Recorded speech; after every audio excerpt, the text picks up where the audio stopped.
Entramos a una nueva temporada y es propicio, creo, este tema oportuno, hablar de un tema como la escatología.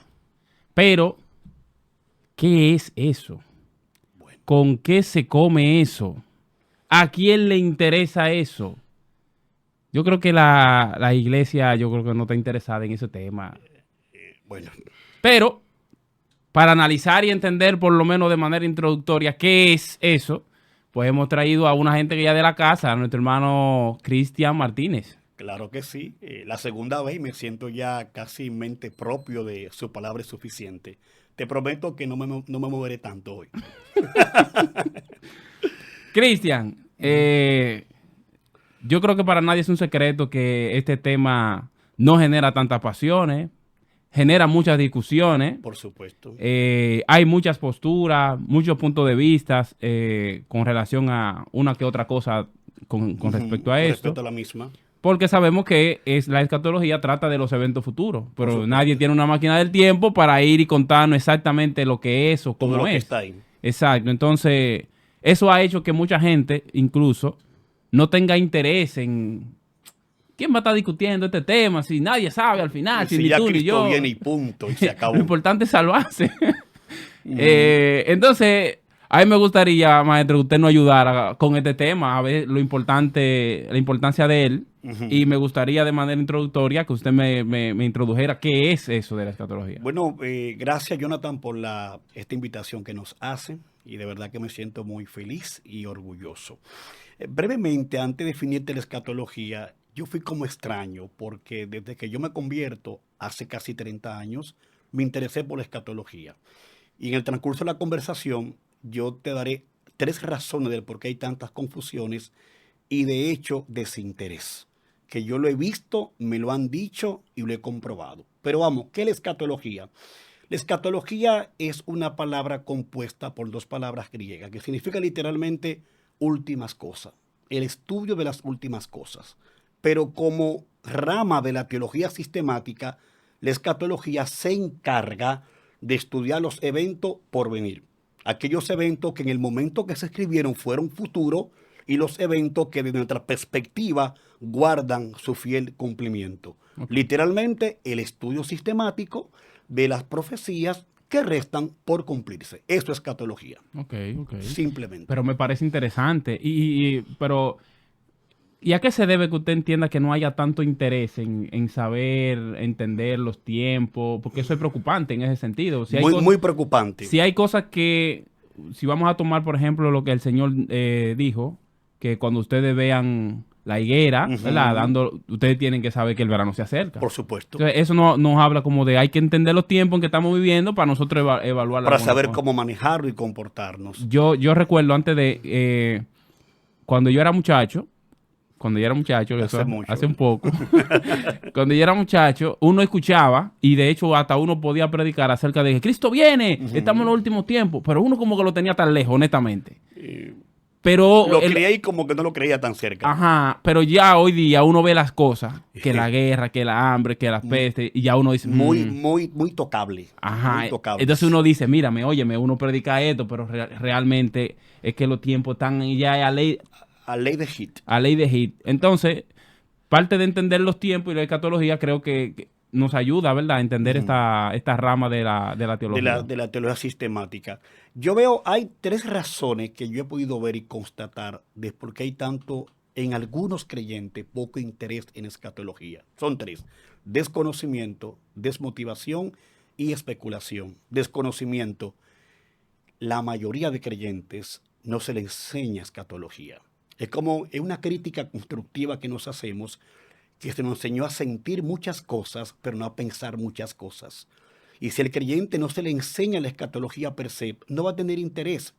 Y uno de los datos históricos que yo siempre tengo pendiente en mis conferencias, Jonathan, y público que nos escucha y nos ve, es que los primeros 300 años de la iglesia fueron los más evangelísticos porque el creyente pensaba que Cristo venía en su tiempo. Incluso Pablo pensaba que venía en su tiempo. Yo me quiero ir, pero por la causa de ustedes me voy a quedar aquí porque yo entiendo que morir en Cristo es ganancia. Había una expectancia total del retorno de Cristo y eso hace, como veremos más adelante, la motivación a trabajar y la motivación a la santidad. Número 2, desmotivación. Yo no sé por qué no se motiva los estudios teológicos. Vuelvo al tema de la crítica constructiva. Se nos enseñan muchas cosas básicas. La escuela bíblica fue importante, se nos enseñó a orar, a ayunar, que está bien, a evangelizar, la obra misionera es maravillosa, pero no hubo esa motivación para que los creyentes y la iglesia pensaran teológicamente. Porque es más fácil sentir que pensar. Es más fácil, tú dices, bueno, entretenerme que fajarte con un libro de 500 páginas, leerlo de escatología. Y además no se motivó. Yo soy un testimonio de una automotivación de parte de Dios. Yo tengo en Cristo casi 3 décadas. Me convertí sin mucho detalle, ya tú sabes. Y yo mismo fue que tuve el interés. Y recuerdo como ahora un libro que compré hace casi 28 años, que lamentablemente lo presté. Fue un error, porque hay hermanos que tienen dificultades para devolver las cosas. Fue un error y me dolió en el alma porque fue un libro que me impactó hace 29 años. Apocalipsis, el drama de los siglos, de Herbert Lockyer. Un comentario de Apocalipsis de los mejores escritos del siglo XX, fácil de entender. Y de que yo compré ese libro, yo, pues espérate. Y ahí comencé a investigar y tengo aproximadamente más de 15 comentarios de Apocalipsis. Que yo me he motivado. Entonces hay gente que no motiva a los otros. Si no hay una motivación, la gente evidentemente no va a querer aprender. Y la tercera razón, que es la más cómica, es la especulación. Al ver tantas ideas distorsionadas, tantos errores, tantas ideas irracionales, como el caso de la pandemia, recuerda que decían que la vacuna era la marca del anticristo, y tantas cosas, yo le llamo escatología de Netflix, aquella escatología que la quieren forzar con los eventos que están pasando, o escatología de palomita de maíz, que solamente se activa cuando hay una catástrofe y no entender de que es un proceso de estudio, y esas razones hacen de que la gente como que... y un dato, el cuarto, tengo que decirlo, el entretenimiento no ha hecho mucho daño. La iglesia está muy espectacular, muy entretenida, muy artística, y eso hace que la parte racional de uno se sacrifique por la parte más emotiva. Usted dice algo y quiero corroborarlo. Que pudiera hacerle la pregunta de otra manera, pero voy a decirlo así. Que yo he visto que usted en sus estados, usted promueve muchos talleres. Por supuesto. Muchos talleres. Motivando. Sí. Motivando. Y muchos de ellos todavía incluso gratis. La mayoría son gratuitos. La gran pregunta, ¿asiste mucha gente a esos talleres? No. No me hiera que estoy menos de... Bueno, es algo complicado. Sin embargo, otras latitudes denominacionales no son gratis y no caben en la matrícula. Si no, ya no caben más. Sí. Si no se inscriben de aquí a 20 días, no caben. Me consta porque conozco esas denominaciones, participo en esos eventos, tengo grandes amigos en las mismas y yo me doy cuenta. Así que los eventos formativos no cabe una gente. Pero lo nuestro... los eventos formativos tienen dificultades, pero los artísticos rebosan a la audiencia. Es más fácil de una boleta, 1.500 pesos, que da un libro 1.500 pesos. Hay gente que no lo compra. Qué fuerte. Y te lo quieres coger prestado y no te lo devuelve. Entonces, yo tengo una frase muy importante, lo digo a la audiencia, que yo no presto mis libros, pero te enseño dónde los compro. Sí, por supuesto. Está bueno. Porque entonces yo me he esforzado. No, Jonathan, es la verdad. Parece egoísta, pero es la verdad. Yo cometí un error una vez también. Yo presté el libro Una vida con propósito. Jamás en la vida. Oye, qué librazo. Jamás en la vida volví a saber del libro. No. Es un tema sí. Bueno, entonces, ¿cuál es el alcance de la escatología? Bueno, como definimos etimológicamente la escatología, abarca las profecías que ya se cumplieron en el pasado y las profecías que vienen en camino desde la perspectiva nuestra. Arrebatamiento, segunda venida, milenio, tribulación, el tribunal de Cristo, la boda del Cordero, todo lo que resta a partir de ahora. Ese es el alcance. Y no solamente afecta a las naciones, también los individuos. La escatología es esperanza, como yo le voy a demostrar más adelante. No es meternos cuco, no es enredarnos la cabulla, si nos enredamos es porque nosotros adolecemos de comprender lo que ya Dios ha revelado. Pero la escatología no es misterio, no es una tumba de Tutankamón, no, está ahí revelada. Lo que hay que depender de Dios y empeñarse a entender lo que está pasando. Una persona que usted entiende del liderazgo que no enseña escatología en sus iglesias. Puedo ser directo. Claro, claro. Son irresponsables. Yo estuve en un evento el jueves en una confraternidad de pastores de los Frailes II. Era un seminario de escatología y me tocó la última exposición, Segunda Avenida y Milenio. En una hora no se puede dar esos temas, pero por lo menos hicimos un resumen bien sustancioso. Y yo introduje esto diciendo la irresponsabilidad de nuestros líderes de no enseñarnos a pensar. Por eso hay tantas confusiones. Es por eso que cuando yo vuelva a ser pastor, en algún momento determinado, voy a ser muy incisivo en la enseñanza y tratar de que los hermanos que se formen, no obligarlo, pero casi obligarlo, a que tengan su conocimiento y estudien. Sí, la responsabilidad cae en el liderazgo, porque yo soy un papá de 2 hijos y yo como líder de mi hogar, yo le motivo a ellos a ciertas cosas y lo están haciendo, que si no lo motivo, no lo van a hacer. Entonces nuestros líderes, lo que están, me consta, está cambiando el asunto. Tanto pastores jóvenes como pastores ya de edad avanzado están dando más apertura a los conocimientos teológicos, pero otros indistintamente no les interesa, sacrifican el razonamiento por la parte emotiva, por la parte emocional, por la parte de alegría, y no queremos pensar. Por eso que hay tantas confusiones. Tuve una charla de escatología y la gente a veces dice, pero ¿qué pasa? No es que no lo entendemos, es que no queremos pensar ni esforzarnos. Eso es así. Eso es lo que pasa. Bueno, hermano mío, vamos entrando un poquito ya en tema. Hábleme acerca de las perspectivas de la escatología. ¿Cuántas son? ¿Cómo? Sí, es emocionante porque de las 3 hay 2 que tienen más vigencia y una que ya prácticamente desaparece. Son 3. Amilenialismo, postmilenialismo y premilenialismo. El amilenialismo como sistema de teología tiene su origen en Agustín de Hipona.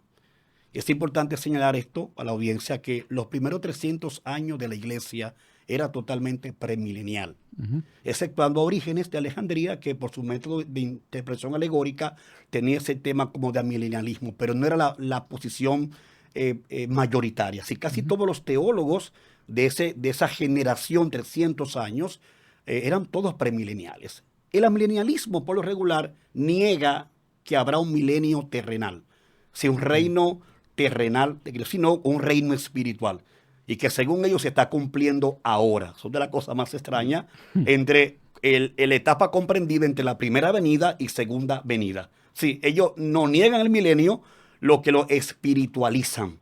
Okay. Entonces, algo como extraño, porque dicen, bueno, no habrá milenio, sino que es espiritual, porque estamos en la era de la gracia y ya Cristo nació en tu corazón, pero las promesas que están literalmente ahí no se cumplen. Por eso es que ese sistema de interpretación adolece, porque el sistema que usa de hermenéutico no es literal, no es gramatical, tiene que alegorizar todas las profecías bíblicas para decir que el milenio se está cumpliendo ahora. Entonces, esa posición es mayoritaria en la Iglesia Católica, las iglesias luteranas, algunas iglesias reformadas, porque te voy a mostrar más adelante cuál es la posición más mayoritaria.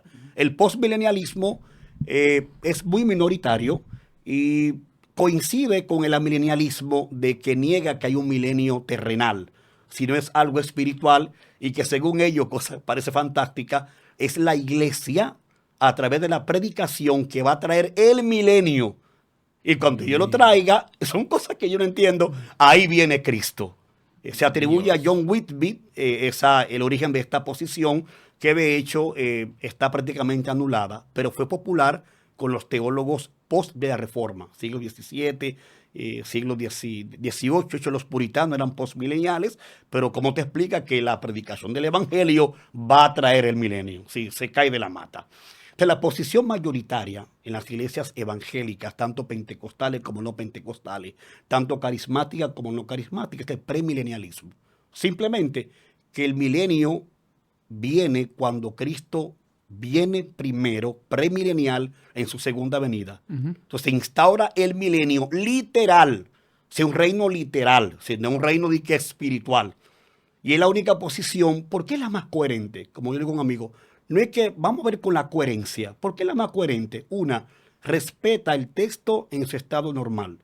Lo interpreta de manera gramatical y contextual. Número dos, mantiene una diferencia entre la iglesia e Israel, que son dos entidades diferentes en el mismo plan de Dios. Entonces, las demás, las profecías nacionales que le corresponden a Israel, que es un misterio maravilloso, se la adjudican, se la clavan, se la ponen a la iglesia, y eso es imposible. Dios trata con Israel de una manera que no confunde a todos, pero está ahí, y Dios trata con la iglesia. Es la única posición que respeta ese método de interpretación literal, gramatical e histórico contextual. Si la mayoría somos premileniales, ahí nos diferenciamos entre entonces dispensacionales progresivos, dispensacionales que son abiertos. Entonces hay un tema que es amplio, pero en cuanto al milenio es la más coherente, la posición premilenial. Bueno, yo le voy a hacer otras preguntas que yo sé que la audiencia posiblemente se la hace igual que yo.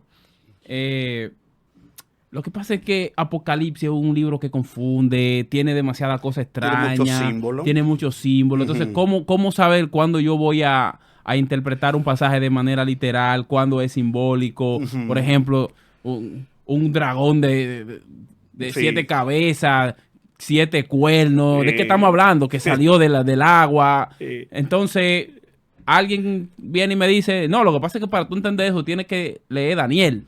Son complementarios. Son complementarios. Entonces no es como tan fácil de entender realmente. Entonces necesitamos gente instruido, por supuesto, porque es una rama de la teología sistemática.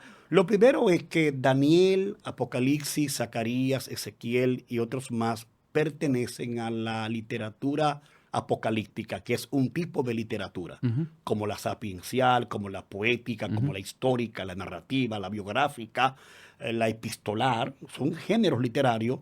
De hecho, esos libros caen en esa categoría, que elementos principales, hay muchos símbolos, hay muchos ángeles, y se escribe en un entorno exílico. Sí, el autor está fuera de su tierra natural. El mismo texto te dice cuándo implementar la alegoría y la literalidad.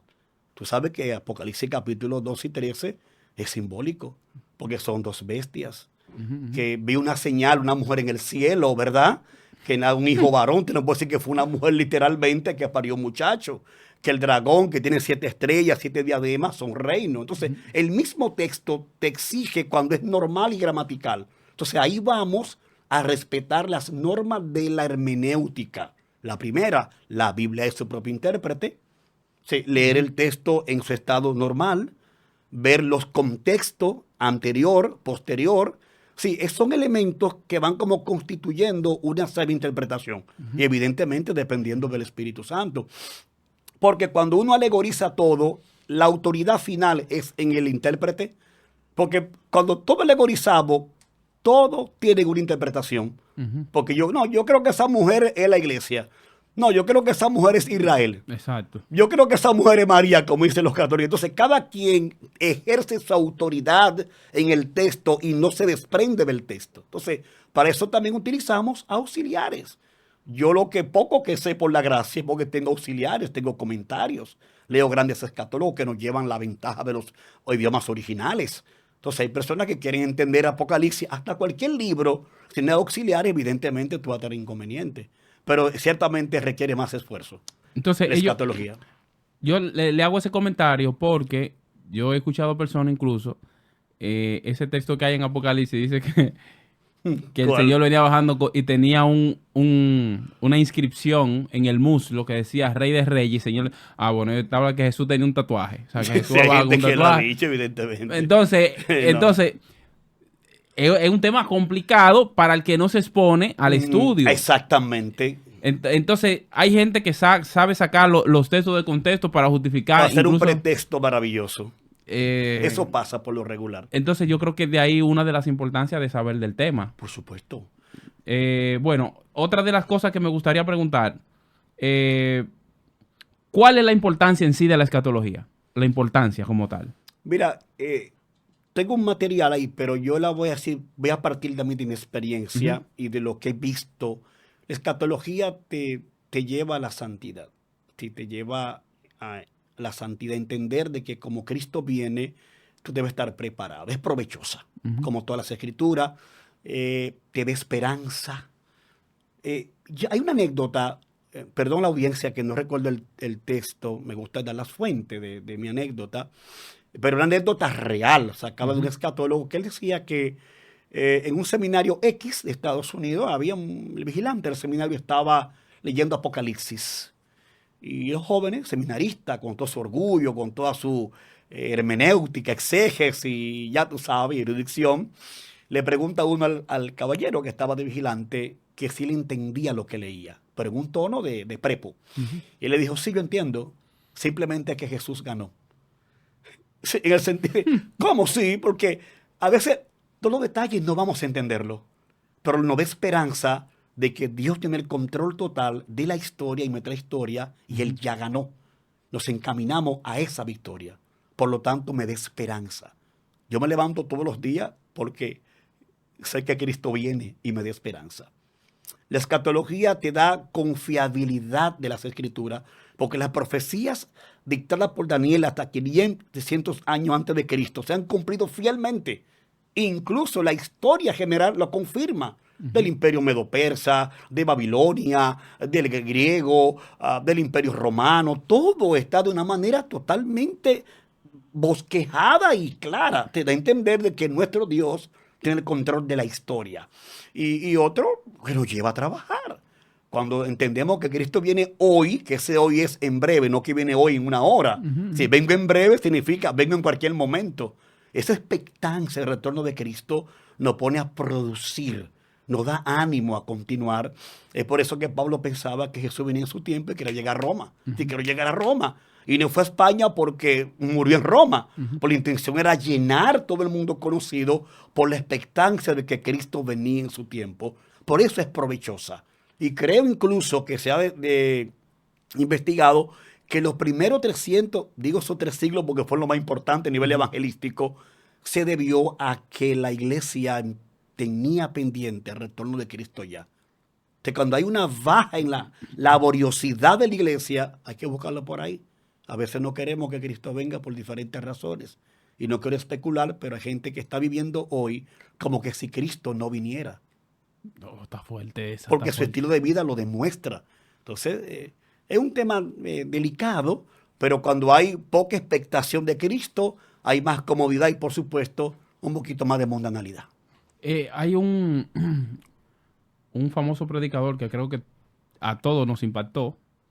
Yo creo que por lo sencillo y claro del mensaje, Gigi Ávila. Tremendo. Gigi Ávila, el mensaje de Gigi Ávila estaba claro. Eso Sencillo todo y era contundente. Cristo viene, arrepiéntete. O sea, un teólogo premilenial total. Entonces, realmente el impacto que tuvo Gigi Ávila, tremendo, o sea, en el mundo, con ese mensaje que parecía incluso ABC teológico, exacto, pero lleno de poder. Pero ahí estamos hablando del retorno de Cristo. Ahora hay muy poco mensaje escatológico. Yo hago una pregunta a la audiencia. Recuerde el último mensaje de su iglesia escatológico. Pero hay muchos mensajes de empoderamiento y de recibe llave, casa, mujer y hombre. Entonces, ese es el problema. Entonces, cuando una gente habla un mensaje del milenio que da esperanza, eso es muy complicado. Porque a veces no hay motivación. Es por eso entonces que cae esa expectación de retorno de Cristo, que no es ficción ni película de George Lucas. Cristo viene porque Él lo prometió que viene. Sí. Y lo que está pasando es porque Él viene. Y a medida que el arrebatamiento se acerca, como queramos entenderlo, entonces se va a poner más complicado. Que los tambores de guerra están redoblando más que nunca. ¿De quién diría en 15 años atrás, viendo la caída progresiva de Estados Unidos? Yo le dije a un amigo mío, mira, yo sé que tú no eres cristiano, pero te voy a advertir que sácale provecho al Estado Unido porque esto va para abajo y se está viendo totalmente. Y eso está en la Biblia, aunque no te lo dice directamente, Estados Unidos no está bosquejado en las profecías finales. Y tú ves entonces, cuando tú extrapolas lo que está pasando hoy con las escrituras, un país totalmente depravado, sin políticas claras, la economía destruyéndose, una ideología de género acabando con los cimientos occidentales, entonces va para abajo. Si en 10, 15 años, Occidente, China y esos países que estarán en las palestras públicas, y lo estamos viendo. Pero ¿quién, uno se ponía a pensar, ¿quién diría que ¿Eh? Estados Unidos con la base que fue La primera potencia.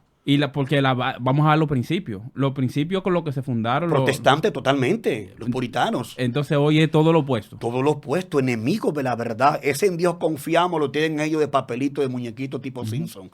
Porque ellos no creen en Dios confiamos. Se está convirtiendo Estados Unidos en una república bananera, en un país cualquiera. Corrupción total. Perdón, hasta fraude, un sinnúmero de cosas que están comprobadas. Sin embargo, es declinando que va. Sin embargo, China, ¿para dónde va? Es un tema Sí, de análisis que se tiende a especular, pero una realidad. Y eso está en las escrituras, aunque no con los términos contemporáneos.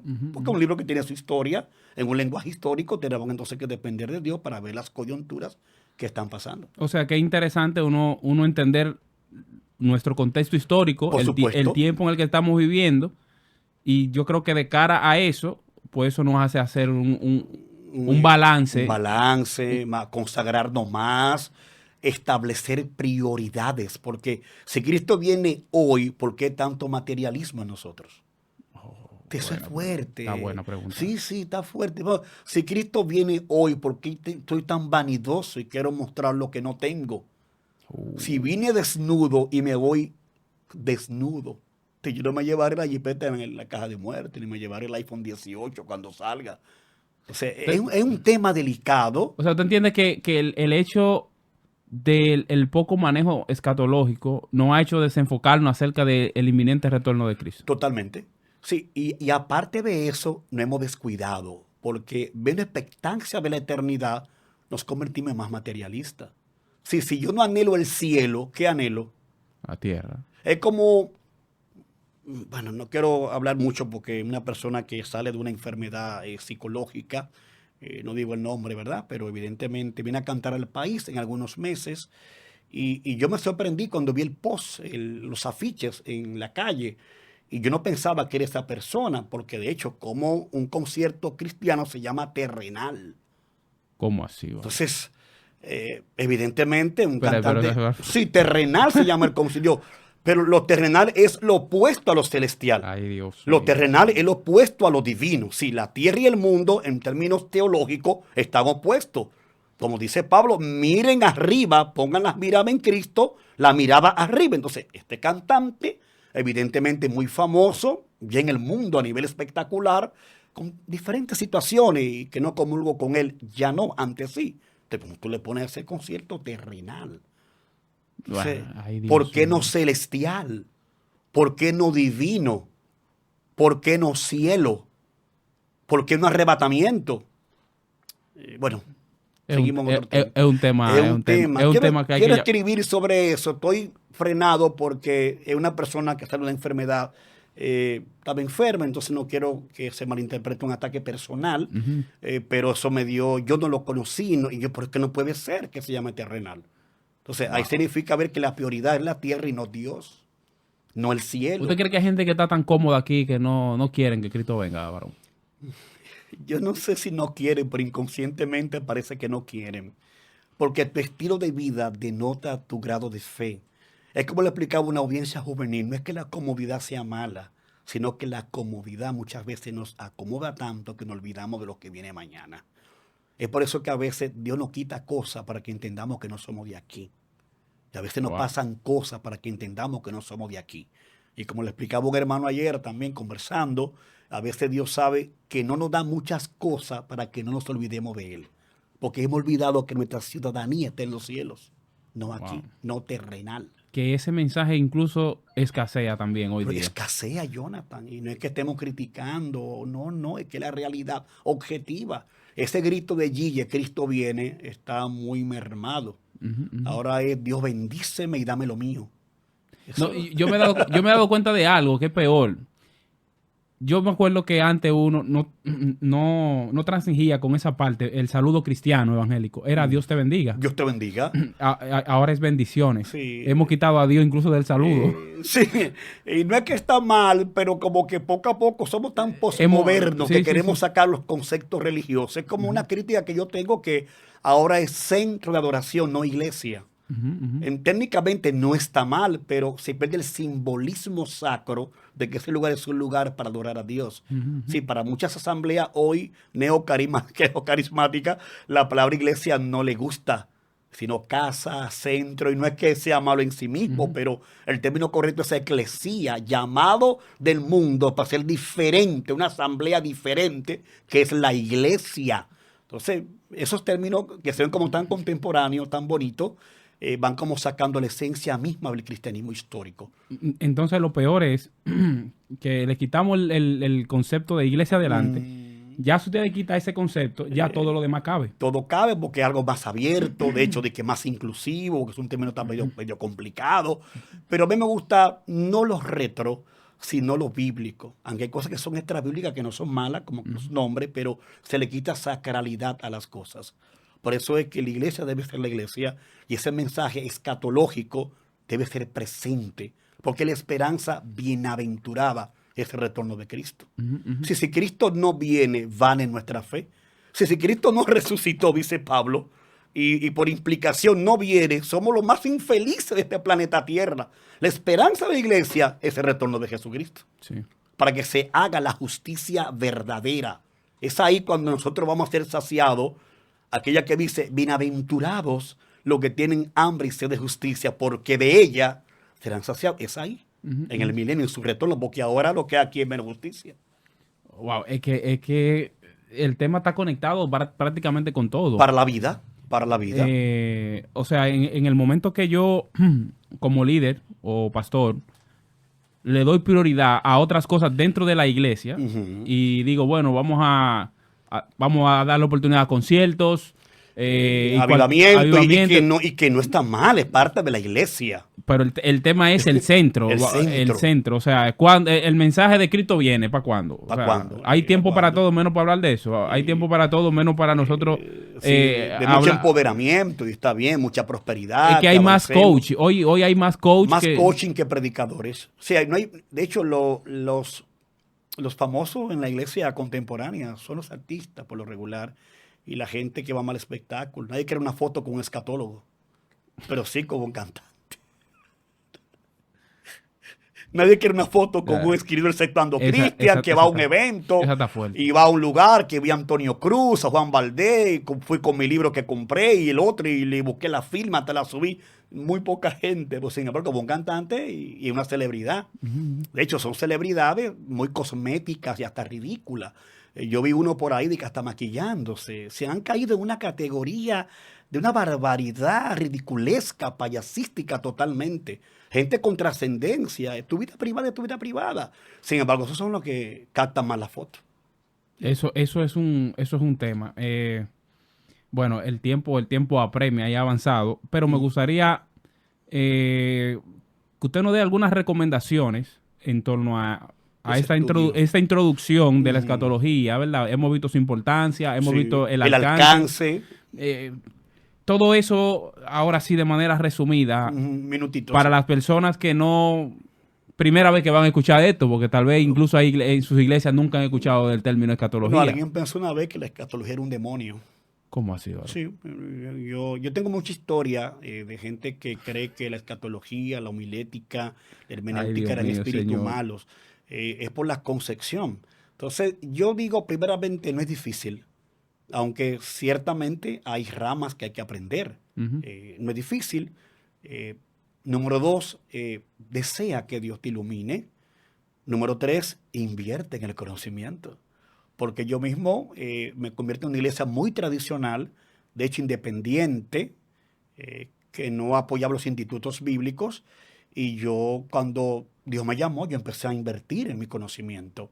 Ahora que yo me estoy formando académicamente, pero mi vida ha sido autodidacta. Yo le llamo espiritudacta, vocación propia. Pero se me ha costado a mí mucho dinero. Me ha costado no tener un buen celular como lo quiero, porque invierto prácticamente mucho en libros. Número 3, déjate ayudar.